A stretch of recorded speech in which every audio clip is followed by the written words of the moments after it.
and jump off in this Lego All right, life. guys, Legal Life, I'm back again with another video. This one right here is for all you people out there that's new to concealed carry, that's just getting your LTC, or just right now getting into concealed carry. Here's a couple of tips and tricks and a little bit of advice that'll help you get through your journey and ease into actually concealed carrying every single day. So now my first piece of advice is gonna say, find the right gun for you. A lot of people go out there, they see guns they like. For instance, everything on the table's clear. We got a Glock 48 here. One of the more popular concealed carry options, you know. Personally, I think it's a great gun. I think it's snappy. I don't really like it. I personally wouldn't carry it. That's just me. Now, some people like it. If you have the option to go and shoot the gun before buying it and save yourself $500, $600, $700, 100% do it. Go to a range that rents guns out. Get a buddy who has one of the guns that you like and go and shoot it to make sure it's right for you. Because I don't know how many times I've witnessed people buy a gun based off of some kind of information, whether they go to the gun store and ask, what's the most popular concealed carry gun? What's the best concealed carry gun? 9 times out of 10, the people behind the counter is going to tell you a SIG P365. That's happened to multiple people I know, and they just went with the 365 off the back of the guy working at the gun store. Now, in my opinion, I like the 365, but I also think, in my humble opinion, Glock 43 is better for me than the SIG 365. So take that into consideration. Don't go what people tell you is the better gun. Feel them out. See if you like the way they fit in your hands. See if you like the way they shoot, more importantly, because that's going to be the gun you're trusting your life with. That's going to be the gun that, if anything happens, you're responsible for every one of them rounds. So if you are, you're going to want to be able to manage that gun, and you don't want to get you something that's kicking out your hand or something that you might like 45. But does that mean you want to carry a double stack subcompact 45? Not really, you know?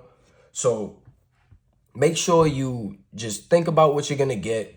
Do some research. Go out there and shoot it before you get it, because that's going to save you a lot of money in the future, from selling guns to trying to get rid of them to get another one. You know what I mean?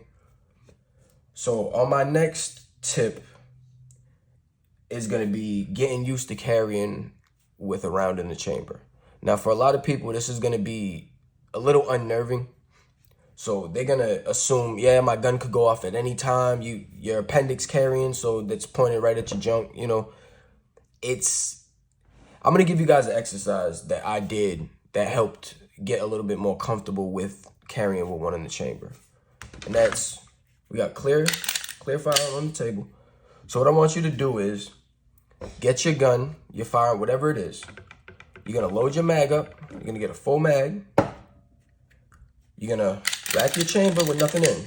So now you can see there's tension on the trigger. The trigger's prepped and ready to go, strikers to the rear. I want you to insert that magazine back in there.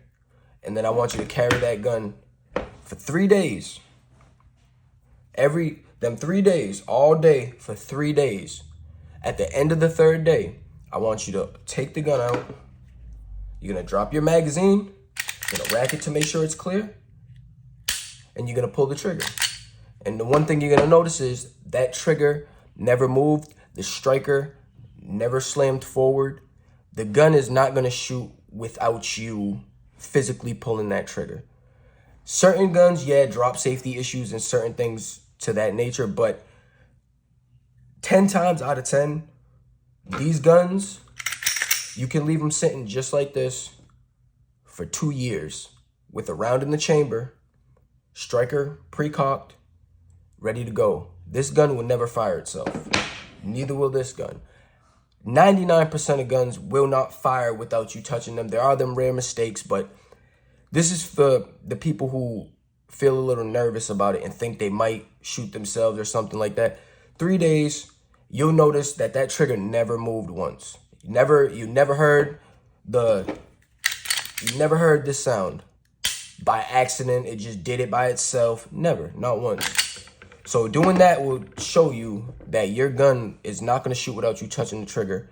and you should be able to ease into carrying with one in the chamber. And I would say after that, rack one in the chamber. The next day, fourth day, put one in the chamber, carry it for the whole day. Put it in your, rack one in, top your mag off, rack one in, put it in the holster, you're good to go. Nothing's gonna happen.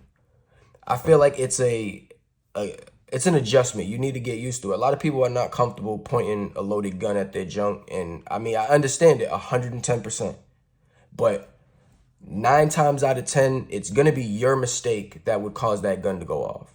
It's gonna be you getting your finger in the trigger guard, you putting the gun in at a weird angle, and maybe your shirt or maybe a piece of a belt or something gets caught in the trigger guard and the gun goes off. That is the only way I see that happening. Other than that, the gun is safe 110% by itself. If there was a round in the chamber, this gun would never go off. So that's to help y'all get used to that. Now I'm gonna give you another one. This one was kind of big when I first started concealed carrying, and I know a lot of people feel this way, and it's printing. And it's not even necessarily printing. It's when you first get your concealed carry, you got your holster set up, whatever you're wearing. If you're carrying appendix or you're carrying 3 o'clock, 6 o'clock, whatever you're doing. I noticed that if I'm out in public when I first started carrying, I'm walking by people and I notice them, we lock eyes, we might make eye contact, or I'm standing in the store and I feel like people are just looking at me. And for some reason, I feel like they can see my gun underneath my clothing. And I don't know what it is about that. I don't know if it's just getting into that carrying a gun every day, and you might see a little bulge in a t-shirt or you might see a little line or something. But to me, it feels like everybody sees it. Everybody was looking at me funny. I'm at a park or something and people are just looking at me constantly, and I feel like they can see me printing or something. But in reality, the situation is more like this. If you guys ever had a white t-shirt and you're about to leave your house for school and you get a stain, the tiniest stain, maybe a ketchup, mustard stain, whatever it is, the tiniest stain on that white t-shirt, you see that stain all day without even trying. You're walking, you're looking to the left and you might catch it out your peripheral. You see that stain all day without even trying, but nobody else notices it. And you think in your mind that everybody else is looking at you, noticing that stain when they're just looking at you. That's something that I noticed, and I believe that's what's really going on in that situation. You think they know you have a gun because you know you have a gun, and you think they can see it because you can see it. I can look down and tell I'm carrying a gun just by how my shirt sits. They might not be able to, but I can. So in the back of my mind, I believe that was playing on me, making me think that they see my gun when they really don't. And I think that happens to a lot of people. I think that's a big thing you have to get over when you're carrying. When you first get into it, is you thinking people noticing you're carrying when they ain't paying attention to you. If you're not shirt puffed out crazy or whatever, they don't give a fuck what you're doing, you know? So that's just something to think about. It might be you, it might be them. Just make sure you got the right equipment when you're carrying so that you're not printing and doing that. And if you're not, you should be good to go. So now my last couple of tips here is going to be on your actual setup. So now, as you can see here, this is a T-Rex Arms holster sidecar with a mag caddy. So this is how I run my gun every day. Mag caddy.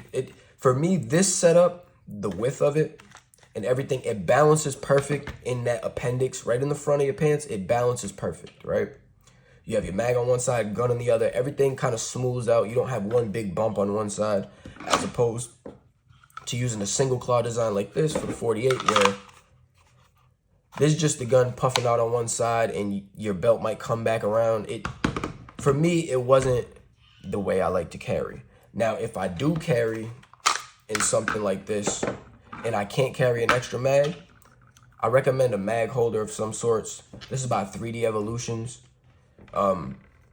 This is just your mag goes right in here, throw it right in your pocket and you're good to go, you know? So if you're gonna carry the gun by itself, I recommend somewhere, whether it's in a pocket, a mag holder, a belt mag holder, whatever it is, to carry an extra mag on you. And in my opinion, it's not mainly for I wouldn't say it's mainly because you want the extra firepower. Granted, yes, you do want the extra firepower of another mag, just in case you run out on your first one.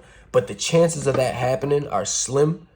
And in my opinion, there's a bigger chance of you having a malfunction in that moment, whether you limp wrist the gun, there's something obstructing the gun, clothing or something that causes your gun to have a malfunction. And in that case, what do? Well, in that case, me personally, I'm dropping the mag. You can tap, rack, bang, yes. But if I'm having problems with this gun and that magazine that's in there at this moment, and I don't know what's going on, this is a life or death situation. In the moment, you don't know what's going on, I'm getting rid of that magazine. The magazine's gone, new one's going in. That's 100%. That's non-negotiable. That's just how I do things. Tap, rack, bang is cool, but you tap, rack, and nothing happens. You just wasted that second and a half trying to do that when you could have just swapped your magazine out and got right back into the fight. So, me personally, extra magazine, mainly for malfunctions, but on a secondary premise, yes, for extra firepower. So, I want you guys to let me know along your concealed carry journey when you first started, if you got into any of these situations, if you noticed people looking at you thinking that they noticed your gun, or you might have bought the wrong setup and bought the wrong gun, and now you had to go out and spend another $1,000, $900 on gun belt, and all sorts of stuff, man. Let me know what you guys think down below in the comments, man. Legal Life, I'm out of here.